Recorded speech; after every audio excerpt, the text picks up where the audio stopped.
4-5 kilo എങ്കിലും വേണം. ഇവിടെ നമ്മൾ അങ്ങനെ ഒന്നും കൊടുക്കുന്നില്ല. കുമ്മായം നേരത്തെ തന്നെ ഈ മണ്ണിൽ ആവശ്യത്തിന് നമ്മൾ വിരിച്ചിട്ടുണ്ടായിരുന്നു. അതിൻ്റെ മേളിലാണ് ഈ കാട് പിടിച്ചത്. അതുകൊണ്ട് തന്നെ നമ്മളിവിടെ കുമ്മായം ചേർത്തിട്ടില്ല. അപ്പം മണ്ണ് കണ്ടീഷൻ ചെയ്തതാണ്. ഇതേ കണക്ക് വാഴക്കന്ന് വെച്ചതിന് ശേഷം നന്നായിട്ടൊന്ന് ചവിട്ടി ഉറപ്പിച്ചു കൊടുക്കാം.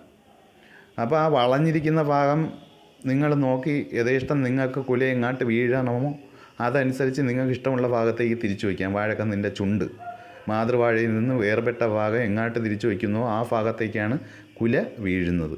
അപ്പോൾ ചാരം ഇട്ടതിന് ശേഷം നമുക്ക് വാഴക്കന്ന് നട്ട് അതിൽ കുറച്ച് മണ്ണിട്ട് നന്നായിട്ട് ചവിട്ടി ഉറപ്പിച്ച് കുറച്ച് മണ്ണൂടെ ഇട്ട് നന്നായിട്ടൊന്ന് ചവിട്ടി ഉറപ്പിച്ച് കൊടുക്കാം.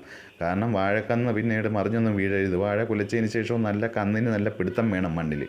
ഇനി നമ്മൾ കൊടുക്കുന്നതെന്ന് പറഞ്ഞാൽ ഏകദേശം ഒരു 10 കിലോ വരുന്ന കമ്പോസ്റ്റാണ്. ഇതിൽ ചാണകമുണ്ട്, ചാരമുണ്ട്, മീൻ വേസ്റ്റുകളുണ്ട്, ചിക്കൻ വേസ്റ്റുകളുണ്ട്. അതുകൊണ്ട് തന്നെ എല്ലുപടിയുടെ അഭാവം,